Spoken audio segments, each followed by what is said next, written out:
Здравейте на всички.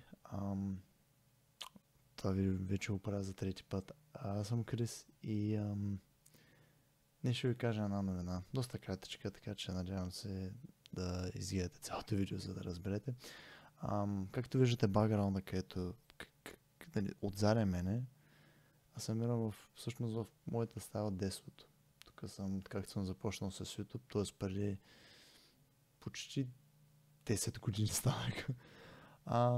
И нали, всеки е виждал този бакграунд, даже нали, този някой са го виждали, но общо този бакграунд зад мен е нали, телевизора, нали, шкафа и отзаден има печка, която нали, някой от вас са виждали. Всеки е виждал наистина. Но това ще се промени, защото може би след седмица някъде ще се местя и ще се местя на друго място заради университет. Да, аз съм на 19, ако някой не е знаел до сега. И ще се местя просто в друг град и общото бакграунда и всичко ще бъде по-различно. И нали, освен, че бакграунда ще бъде различен и аудиото ще бъде различно.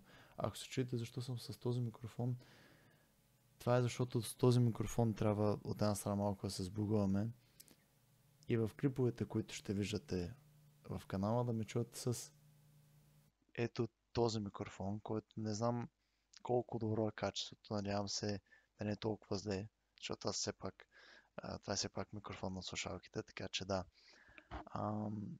Общо това исках да ви кажа. Надявам се да промяна да не се отрази толкова много на канала, но със сигурност ще се отрази на мене, защото и предполагам, че на вас, защото това бакграунд е от една страна айконик в канала, защото общо тази стая съм започнал тези клипове. Но това трябва да се промени. Трябва да излезем от мама и тача стаята и къщата. Така че да, общо това е съобщение, което иска да ви кажа.